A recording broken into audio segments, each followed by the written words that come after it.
Louvado seja o nome do Senhor. Saúdo aos amados irmãos com a paz do Senhor. A paz do Senhor. E aqui estamos em pé, irmãos, por favor, vamos ler 1 Samuel, capítulo 10, o texto que os nossos amados escolheram, e o versículo 6. Já foi lido todo o texto, só vamos repetir o texto que foi lido como tema, ou escolhido como tema. 1 Samuel, capítulo 10, versículo 6. Glória a Jesus. Então o texto nos diz assim: o Espírito do Senhor se apossará de ti, e profetizarás com eles, e tu serás mudado em outro homem, ou tornar-te-ás um outro homem. Amém? Pode sentar-se, por favor. Eu quero agradecer já de antemão ao seu pastor, muito obrigado, tá? Porque tem confiado a palavra nesta noite para nós poder ministrar para os irmãos. Não é pouca responsabilidade, é muita responsabilidade ministrar a santa palavra do Senhor. E esse tema é muito lindo, excelente para quem escolheu, parabéns. E o contexto é interessante, porque aqui está sendo colocado o primeiro rei na nação de Israel. Tinha passado o período dos profetas, os juízes, aliás, e agora está sendo instituído o primeiro rei, por Samuel. E Samuel disse para ele que o Espírito do Senhor se apossaria. Antes de tudo, irmãos, obrigado. Antes de tudo, é importante entendermos a questão de que o Espírito Santo aqui está vindo com um propósito. Sempre haverá um propósito. O Espírito Santo, ele não vem na vida de ninguém só para ficar aí guardadinho, adornando a sala, né, do teu coração. Não. Existe um propósito. Sempre haverá um propósito. E se eu não dou espaço para o Espírito Santo agir dentro desse propósito, então essa presença não está sendo bem aproveitada. A presença do Espírito Santo na vida de uma pessoa. E em toda a Bíblia vamos ver isto. O Espírito Santo, no Antigo Testamento, assim como no Novo Testamento, ela é clara quando vem com um propósito. Aliás, irmãos, apesar de aqui ter um propósito nobre de liderança, é um rei, mas não somente os reis tinham a presença do Espírito Santo nas suas vidas, tá? Apesar de ser um cargo, vamos dizer assim, se nós colocássemos numa hierarquia, né, o melhor cargo. Não somente eles. Qualquer pessoa que fosse separado para uma ação dentro da obra do Senhor, tá? Para um ministério dentro da obra do Senhor, deveria ter o Espírito Santo. Nos mínimos detalhes. Vamos colocar aqui um detalhe, por exemplo, se fosse para ornamentar a casa do Senhor, fazer cortinas bonitas, ornamentar a casa do Senhor, também deveria ser cheio do Espírito Santo. É interessante isto, irmãos, em Êxodo, tá? Isso está no Antigo Testamento, estamos falando dos propósitos em toda a Bíblia. Em Êxodo 31, o versículos 1 a seguir diz assim: disse o Senhor a Moisés: eis que chamei pelo nome Bezalel, filho de Uri, filho de Ur, da tribo de Judá, e o enchi do Espírito de Deus, de habilidade, de inteligência, de conhecimento, em todo o artifício para elaborar desenhos e trabalhar em ouro, prata e bronze, para lapidação de pedras de engaste, para entalho de madeira, para toda sorte de lavores. E ainda fala mais algo, que separou mais alguém, e disse assim: para que me façam tudo que eu tenho ordenado. Qual era o objetivo deles? Ornamentar a casa do Senhor. Isso me chama a atenção. Porque quando nós falamos obra de Deus, tudo que se relaciona com ela deve ser por pessoas cheias do Espírito Santo de Deus. Porque nenhum trabalho, nenhuma tarefa que se realiza na obra do Senhor é de menor valor. Seja para ser rei, seja para ornamentar a casa do Senhor, deve ser cheio do Espírito Santo de Deus. Aleluias. Por isso achei interessante esse tema que vocês escolheram. E será cheio do Espírito Santo. E profetizarás. Profetizar. A palavra profetizar, fazendo uma tradução literal, seria aquele que fala em lugar de. Tá? É uma tradução bem literal. Aquela que fala ou aquele que fala em lugar de. Então, quando Deus está dizendo, e você será cheio do Espírito Santo e profetizarás, está dizendo, você vai falar em meu lugar. Você vai ser o meu representante. E Martinho Lutero disse, não é pouca coisa falar em lugar de Deus. Aleluias. Não é pouca coisa representar Deus na sociedade. Aleluias. Por isso há uma necessidade da dependência do Espírito Santo para a obra que há de se realizar. Saul, ele não valorizou isto, irmãos. Porque o Espírito Santo que está em nós, disse Paulo, que ele fala através do nosso espírito. Ele testifica através do nosso espírito, nos direcionando, nos guiando o que é fazer. Mas quando eu não escuto ele, quando eu abafo a voz dele, quando eu falo mais alto, quando meus desejos falam mais alto, então o Espírito Santo fica sufocado. Saul, diz a Bíblia, que ele não deu ouvidos à palavra do Senhor, não fez aquilo que o Senhor lhe ordenara. Então, quando o líder não estava mais ouvindo o Espírito Santo, a direção dele, o Senhor disse, eu preciso de outro líder. Eu preciso que alguém escute a minha voz. Eu preciso que alguém seja direcionado por mim. Eu não estou procurando pessoas perfeitas, mas estou procurando pessoas que me escutem. Aleluias.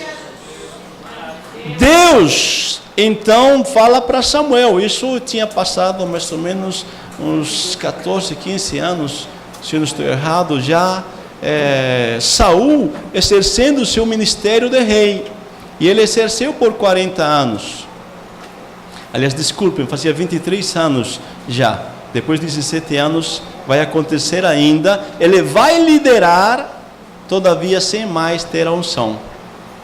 Porque disse claramente, quando Samuel foi à casa de Jessé, isso no capítulo 16, no versículo 13, disse, ungiu o Senhor, aliás, Samuel ungiu, a Davi,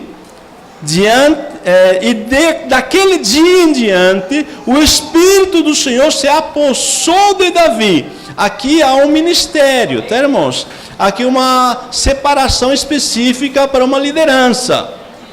Mas imediatamente você vê no versículo seguinte, no 14, que o espírito que estava em Saul é retirado de Saul, porque aqui há unção de liderança.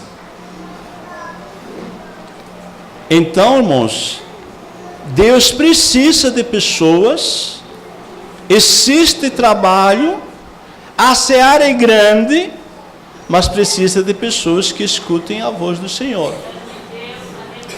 Profetizar é falar em lugar de. Errar é humano, irmãos.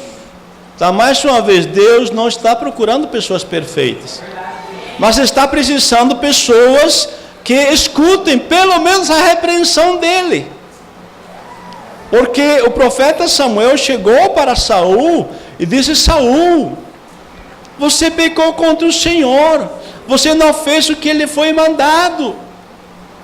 Saul não assumiu a sua culpa. Ele disse: não fui eu, mas os soldados que trouxeram o gado para sacrificar ao Senhor. Então Samuel viu que estava rejeitado. Uma coisa, irmãos, é errar. Outra coisa é você assumir teu erro. Deus não procura pessoas perfeitas, mas procura pessoas que tenham caráter de assumir as suas falhas, seus erros. Porque só pode haver a cura, a libertação, quando a pessoa assume que está doente ou que precisa daquela libertação. A Bíblia diz que Davi errou também. Só que quando o profeta chegou para Davi e disse: Davi, tu errou. Davi rasgou as vestes e disse: Senhor, contra ti somente pequei contra ti. Os dois erraram, mas um reconheceu o seu erro, o outro não assumiu. Quando nós somos pessoas que assumimos os nossos erros, que somos fracos, que somos limitados, aí a força do Senhor é a nossa força. Davi, pelo visto, ele viu o que aconteceu na vida de Saul, porque no Salmo 51, quando ele tinha sido repreendido pelo profeta Natã, imediatamente ele prostra-se diante do Senhor, e o grito dele é o seguinte: não me retires da tua presença, não retires de mim o teu espírito. Aleluias. Está dizendo: Senhor, não dá, eu já vi o que aconteceu, eu já conheço a história. Saul ainda se manteve no poder por muito tempo, mas estar na liderança, estar numa posição de autoridade, sem a tua presença, não dá. Não me interessa a posição, me interessa a tua unção. Aleluias. Não retires de mim o teu Espírito Santo. A necessidade, aleluias, de nós sabermos que o Espírito Santo está em nós com um objetivo. Somos crentes, isso é uma bênção. Ser crente em Jesus é a melhor coisa que tem, porque nós sabemos que estamos indo para o céu. Temos certeza que se Jesus voltar agora, ou se nós morrermos agora, vamos direto para o céu. Isso é uma bênção. Temos o privilégio de sermos filhos de Deus. Só que tem uma coisa, irmãos: todo privilégio traz consigo uma responsabilidade. Todo privilégio. É bom ser filho de Deus? É bênção pura. Mas tem a responsabilidade.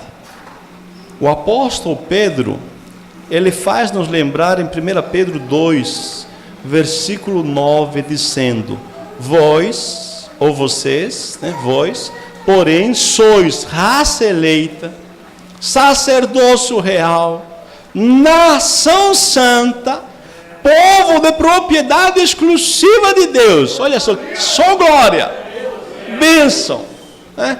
Isso é bom demais. Somos especiais diante de Deus. Agora, para que ser especial? Para que ser cheio do Espírito Santo? Por que ser raça eleita? Quem é eleito tem uma função. Quem é eleito tem uma responsabilidade sobre os seus ombros. O presidente de uma nação foi eleito. Ele carrega consigo a responsabilidade de tomar as decisões a favor da nação. Tudo o que acontecer na nação, ou bom ou ruim, vai cair sobre ele. Então o texto bíblico prossegue dizendo: vocês são tudo isso a fim de, olha só, tem um propósito, a fim de proclamardes as virtudes daquele que vos chamou das trevas para a sua maravilhosa luz.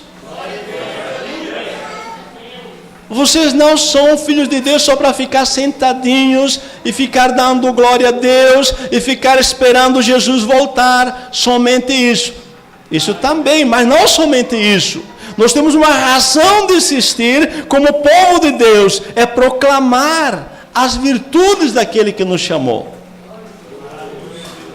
Não existe, irmãos, razão de ser igreja se nós não estivermos proclamando aquilo que o Senhor fez por nós. Só é ou só vive a vida com abundância quem está proclamando as virtudes daquele que vos chamou. No momento que eu perco a minha razão de existir, a minha razão de viver, eu só estou vegetando. Bem disse aquele provérbio que todos morrem, mas nem todos realmente vivem. Todos morrem. Viver não é nascer, crescer e morrer. Viver é você escrever história. Viver é você marcar a história. É você saber para que você existe, para que você está aqui. Eu tenho certeza absoluta de Deus que você não está aqui por acaso. Isso eu tenho certeza, irmãos, porque a Bíblia é clara nisto. Ninguém, mas ninguém mesmo aqui está aqui só para passar. Olha, fulano viveu, morreu, acabou e passou. Não. A não ser que você conscientemente não tome a decisão de fazer história, de escrever história, você vai passar simplesmente. Por isso, quando o Senhor chamou a Jeremias, no capítulo 1, o Senhor mostrou para ele, dizendo: Jeremias, antes que eu te formasse no ventre materno, eu te conheci. E antes que saísses da madre, te consagrei, te constituí por profeta às nações. Irmãos, isto é importante. Olha o que Deus está dizendo. Quando eu planejei, Jeremias, quando eu planejei criar você, eu elaborei um plano. Tinha um plano do início ao fim da tua vida. Aleluias. Tudo que tem acontecido em tua vida não é por acaso. Tem um propósito. Mesmo as coisas ruins que você tem passado, tem um propósito. Deus tem um plano. E o plano dele é de excelência. Toda a estrutura, olha só, na formação, no ventre materno, toda a tua estrutura genética, todo o teu sistema nervoso, todo o teu jeito de ser, psicologicamente falando, todo o teu jeito de ser como pessoa, tem um propósito. Você não é o que você é à toa, por acaso. Tem um plano. Não tente, ou não aceite, aliás, ser mudado. Seja você mesmo. Se encaixe no plano de Deus. Eu acho muito lindo quando vejo Jesus chamando Pedro, Jesus chamando Tomé, Jesus chamando João, porque são pessoas que têm características diferentes. Pedro é meio nervoso, é meio sanguíneo, é meio que fala precipitadamente, o sangue sobe e ele já toma atitudes. Às vezes alguém olha e diz, puxa, essa pessoa aí, nossa, só vai dar trabalho. É sanguíneo. Ele não sabe ficar quieto. Toma decisões rápidas. Mas Deus precisa dessas pessoas.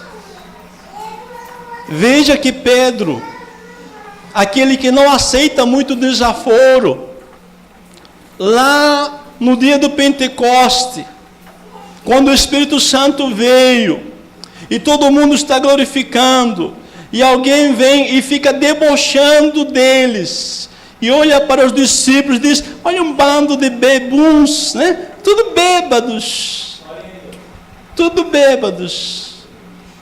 Ah, irmão, Pedro não aguentou. João estava lá quietinho, todo mundo estava quietinho, Pedro falou, não, bêbado não. Não vem com essa não, que aqui não tem ninguém bêbado não. Isso que vocês estão vendo, é o que o profeta Joel falou e 3.000 almas. Precisa do sanguíneo. Precisa de você, do jeito que você é. Só que precisa estar controlado pelo Espírito Santo. Porque quando nós não estamos controlados pelo Espírito Santo, vamos agir de forma sanguínea, mas vamos atrapalhar e até vamos ser repreendidos. Porque quando Pedro agiu sem estar na direção do Espírito Santo, Jesus repreendeu. Naquele momento que Jesus disse assim, olha, vamos para Jerusalém, e lá eu vou ser morto. Pedro já levantou, não vai morrer não, Senhor. Que é isso, o Senhor não vai morrer. Jesus falou, para trás de mim, Satanás, tu não entendes os planos de Deus. Aí foi repreendido. É sanguíneo. Tanto aqui como acolá, ele é. Só que a diferença está controlado pelo Espírito Santo de Deus. Aleluias. Deus não quer mudar tuas características, porque Ele fez você assim. Agora o que precisamos é ser cheios do Espírito Santo. Precisamos ser dominados pelo Espírito Santo, porque Deus vai usar você. Seja você sanguíneo ou seja você calmo, tranquilo. João, uma pessoa calma, tranquila. Não arruma encrenca com ninguém, tranquilão. Ele foi o único discípulo que entrou até onde Jesus estava no momento de julgamento, lá, porque ele era amigo até do sumo sacerdote. Ele é aquela pessoa pacífica, o único que está lá na cruz, junto, porque não tem medo de ninguém. Os outros fugiram. Então cada um tem um chamado, cada um tem um ministério, com suas características. Isso que Jesus disse a Jeremias, eu te formei do ventre materno. Por que você se despreza do jeito que você é? Você quer copiar os outros, quer pregar igual aos outros, quer cantar igual aos outros, quer desenvolver um ministério igual aos outros. Para com isso. Você é aquilo que você é. Seja você mesmo, aleluia, porque eu te formei no ventre materno e eu te conheço, aleluias. Deus conhece meus limites, minhas fraquezas, irmãos, como as minhas potencialidades. Deus te conhece de uma forma que você não te conhece. Por isso o Senhor disse assim para Israel, eu te deixei passar fome no deserto, para que tu te conhecesses. Porque Deus está dizendo, eu te conheço muito bem, agora você não te conhece. Conhece até ti mesmo. Descubra quem você é. Veja qual é o teu chamado. Descubra para que eu criei você. Tua razão de existência. Deus permite situações para que nós nos conheçamos a nós mesmos. Eu pensei que era, mas não sou. Uma pessoa que se identificou muito bem, que descobriu quem ele era, e eu admiro ele, é João Batista. João Batista está num ministério de sucesso. João Batista está brilhando no ministério. E alguém a chega e diz assim: olha, tu és o Cristo, só pode ser. Diz: não, eu não sou. Não sou Cristo. Como não? Então você é profeta? Não, não sou profeta. Elias? Também não. Irmãos, precisa ter coragem para descobrir quem nós não somos também. Tem gente que às vezes chega assim: oh, o senhor é pastor. Oh, mas eu sou pastor. Olha, chamou de pastor. Recebo, né? A gente tem que saber quem somos. É um elogio grande, tu é o Cristo? Diz: não, não sou. Elias também não. Profeta? Não. Mas quem é você? Eu sou o que a Bíblia diz que eu sou. Eu sou a voz do que clama no deserto. Aleluias. Eu sei quem eu sou. A partir do momento que eu sei quem eu sou, nada me diminui, nada me ensoberbece. Aleluias. Eu posso ficar na presença de Deus, tranquilo, sem me sentir humilhado, porque alguém olhou para mim e disse que eu não preguei direito, ou que eu não cantei direito, ou que eu não fiz isso. Nada me diminui, porque eu sei quem eu sou. Eu sei o meu valor. Aleluias. Aleluias. Alguém quis colocar ciúme no coração de João Batista e disse: olha, o discípulo que tu batizou está pregando por lá, está atraindo gente atrás de si. João Batista disse: olha, que lindo. Como assim? Ele está crescendo, o ministério dele está crescendo. Lindo, porque eu vim para isso. Eu sou só o noivo, ele é o esposo. Importa que ele cresça, eu diminua. Aleluias. Eu sei quem eu sou amigo do noivo, ele é o noivo. Aleluias. Aleluias. Nenhum ministério na igreja, irmãos, nenhum ministério na igreja é de pouca valia. Nada. Assim como cuidar da igreja, como Deus se encheu do Espírito Santo a Oliabe, era só para cuidar da igreja. Os levitas, quem eram os levitas? Eram os que limpavam a igreja, irmãos. Levita, originalmente, é aquele que arrumava a igreja. Hoje os levitas só cantor, né, irmãos? Mas levita, originalmente é quem cuidava da igreja, quem limpava a igreja, quem carregava as coisas do tabernáculo, eles que carregavam no ombro, tá, irmãos? Esse é o verdadeiro levita. Tá? O louvor depois veio com Davi, né? Davi chamou os levitas para cantar, mas a princípio era essa obra, mas é cheio do Espírito Santo.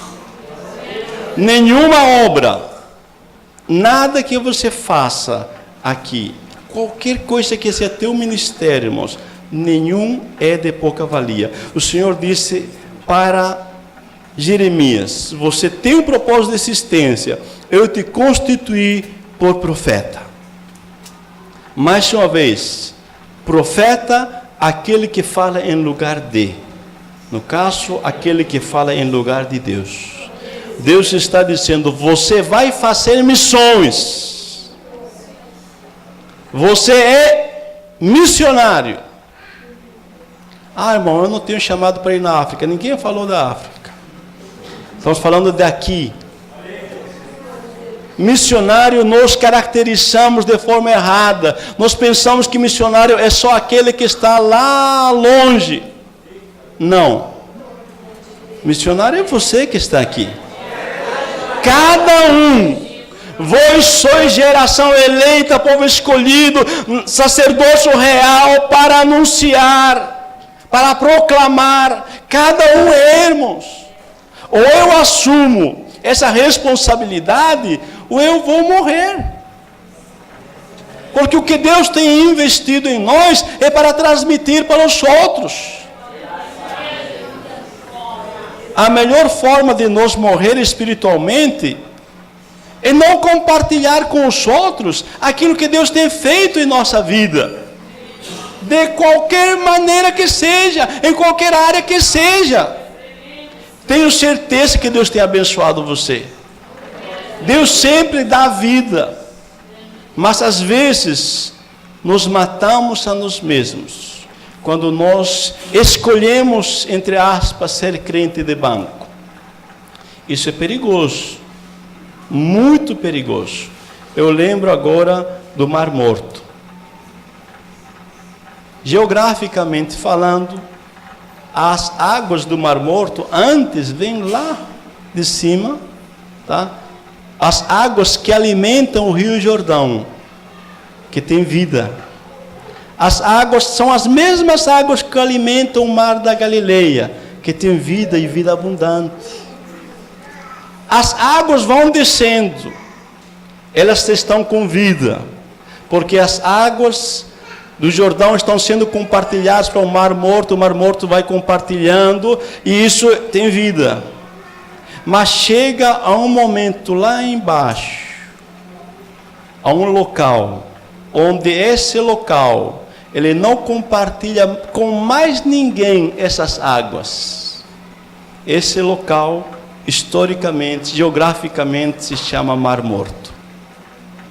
Ele é morto, porque ele é tão depressivo, é tão baixo, que não compartilha com ninguém toda a vida que ele recebe. Eu não sei quanto de vida Deus tem compartilhado com você, quanto de bênçãos Deus tem compartilhado com você, mas você está arriscado morrer se você não compartilhar aquilo que Deus tem compartilhado com você. Aleluias.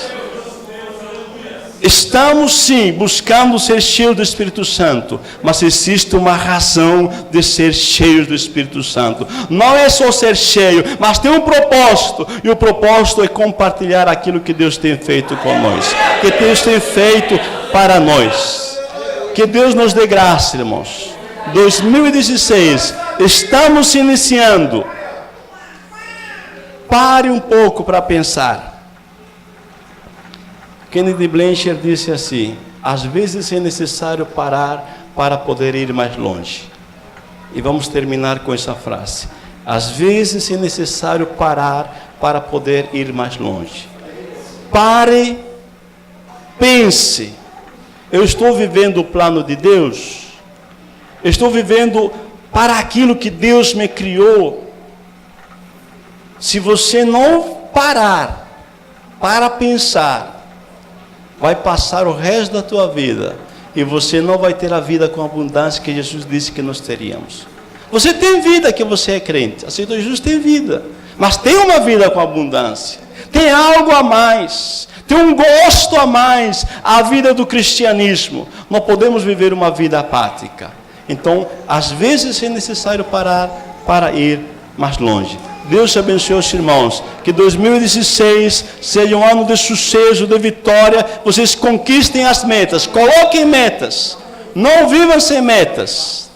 Mesmo que você não conquiste totalmente a tua meta, mas te garanto que você vai sair do lugar onde você está. Amém? Deus te abençoe. Obrigado, pastor.